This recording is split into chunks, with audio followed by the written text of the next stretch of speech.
Mes amis, nous avons un texte sur le bon pasteur aujourd'hui. Et il se trouve qu'on est à la paroisse du bon pasteur. Alors, c'est un bon lieu pour approcher cette parole. Et derrière moi, vous voyez le vitrail qui est au centre de l'Église et qui exprime justement, c'est une figure de ce bon pasteur. Puis si vous aviez la chance d'être ici, vous auriez aussi, en entrant, un très beau vitrail qui vous montrerait le cœur sacré de Jésus. Et voilà. Alors, la parole qui est adressée aujourd'hui dans la première lecture, elle vient de Pierre. Et Pierre est comme moi, là, il est debout. Et il est debout avec les 11 apôtres. Ça fait un petit temps qu'on les avait vus pas debout du tout, dans la peur, dans la crainte, dans le tremblement. Mais là, ils ont pris de l'assurance. Et il dit d'une voix forte que tout le peuple d'Israël en ait la certitude, ce même Jésus que vous avez crucifié, Dieu a fait de lui le Seigneur et le Christ. Alors, imaginez-vous que l'assemblée qui est là, qui les entend parler avec une telle force, je dirais, sont un peu bouleversés parce qu'ils avaient suivi les événements qui se sont passés. Et c'est très frais, c'est dans les dernières semaines, et eux-mêmes ont été parfois partie prenante d'une position ou d'une autre. Mais et là, il voit ce Pierre qui vient les interpeller. Alors, ceux qui l'entendaient furent remués jusqu'au fond d'eux-mêmes. Puis il y en avait besoin. Fait qu'on peut déjà rendre grâce à Dieu, ça leur fait beaucoup de bien. Et ils dirent à Pierre et aux apôtres, « Frères, que devons-nous faire? » Parce qu'ils veulent réparer. Ils veulent reconnaître leur erreur. Puis ils veulent entrer dans cette vie nouvelle qui se manifeste à travers les apôtres. « Convertissez-vous et que chacun de vous se fasse baptiser au nom de Jésus-Christ pour obtenir le pardon de ses péchés. » Alors déjà dans ce verset, on voit apparaître que la communauté chrétienne est en train de prendre une certaine distance du judaïsme, parce qu'on parle de baptême, alors que dans le judaïsme, on parle de circoncision. Alors il y a des réalités qui sont en train de prendre racine. Et pour obtenir le pardon de vos péchés, alors c'est plus l'observation de la loi, c'est l'accueillir la miséricorde de Dieu. Alors ça se situe au cœur d'une relation, et une relation avec le Christ, donc avec la personne même de Jésus. Vous recevrez alors le don du Saint-Esprit. Voici la grâce initiale qui est faite et qui nous a été méritée par Jésus qui a offert sa vie pour nous. Alors, c'est pour vous que Dieu a fait cette promesse. Alors, il reprend toute l'histoire d'Israël, et pour vos enfants et pour tous ceux qui sont loin. Alors, il n'y a personne d'exclu dans cet appel, puis dans cette grâce. La grâce de Dieu ne partage pas comme le fait la loi, entre ce qui est permis et ce qui est défendu. C'est un autre registre. Tous ceux que le Seigneur Dieu, notre Dieu, appellera. Alors ça, c'est intéressant parce que, voyez-vous, ça part toujours d'un lien très intime, très personnel. Ceux que Dieu appellera. Pierre trouva encore beaucoup d'autres paroles pour les adjurer. Il les exhortait ainsi. « Détournez-vous de cette génération égarée et vous serez sauvés. » Nous, on n'a pas besoin de chercher si on a une génération égarée. Elle l'est. Elle est complètement égarée. Elle est profondément perturbée, elle est inquiète, Alors, éloignez-vous de ce climat, cette atmosphère, cette absence de confiance en Dieu, et vous serez sauvés.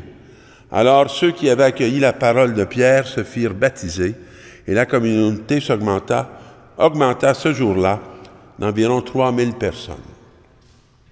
Dans certaines lectures que je faisais, on disait qu'à ce moment-là de l'histoire, la ville de Jérusalem avait une population d'environ 30 000 personnes.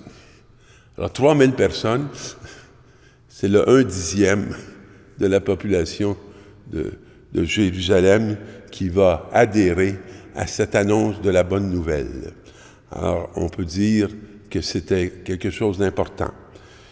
Et pourquoi? Ben, ça faisait 3 ans que ce monde voyait circuler Jésus. Il venait de vivre tous les événements de la Passion. Ils avaient été témoins de certaines divisions parmi les apôtres. Puis là, il les revoyait tout resplendissants et remplis de force. Alors, on comprend que plusieurs ont été impressionnés. On va aller dans l'Évangile, si vous voulez. Et Jésus parlait ici aux pharisiens. Alors, c'est aux pharisiens qu'il s'adresse. Toujours important de regarder la parole, à qui elle va. À qui? Alors là, c'est les pharisiens.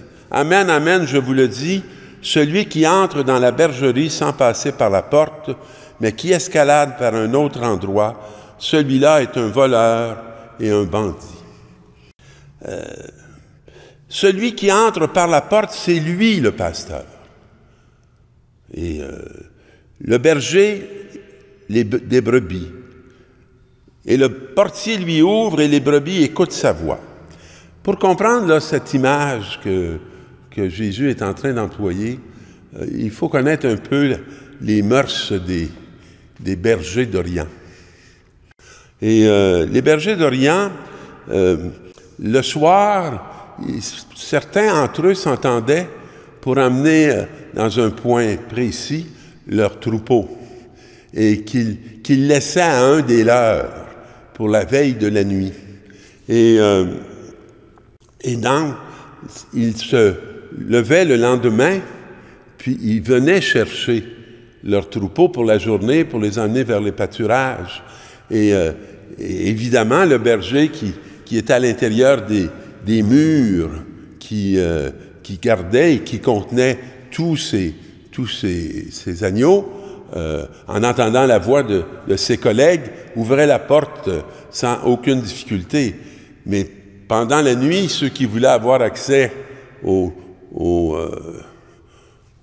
troupeau sans être reconnus ou qu'on ignore même leur présence, allaient par-dessus les palissades. Et donc, ils passaient par le mauvais chemin. Ils passaient par une route d'ombre. Ils passaient par des moyens qui n'étaient pas honnêtes. Alors, donc, on dit, chaque matin, quand ils arrivaient, les bergers, ils appelaient leurs brebis, puis les brebis reconnaissaient leurs bergers. Alors, ils sortaient avec eux. Hein, c'est ce qu'on voit. C'est l'image que Jésus va utiliser. Et quand il a conduit dehors toutes ces brebis, il marche à leur tête et elles les suivent. Alors, on voit le lien de confiance et que les brebis ne sont pas, je dirais, mal connus des bergers. Hein? Il est capable d'identifier chacune et chacune est capable de l'identifier. On n'est pas dans l'anonymat, on est vraiment dans la relation, en relation personnelle. Car elles le suivent, car elles connaissent sa voix.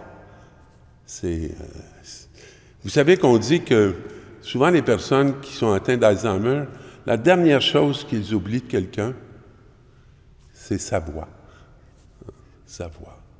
Alors, il peut ne pas reconnaître physiquement, mais à la voix, il va reconnaître.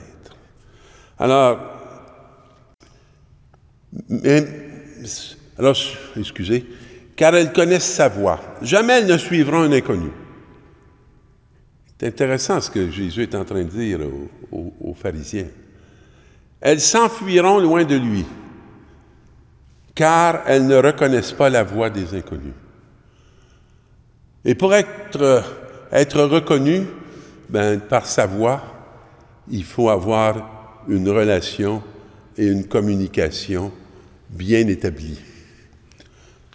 Non pas parler que de haut, non pas parler à distance, non pas parler que dans une autorité qui n'est pas fondée sur quelque chose de clair. Alors, Jésus employa cette parabole en s'adressant aux pharisiens, mais ils ne comprirent pas ce qu'il voulait leur dire. Probablement qu'ils ne voulaient pas trop comprendre. Ils n'étaient pas ouverts à comprendre.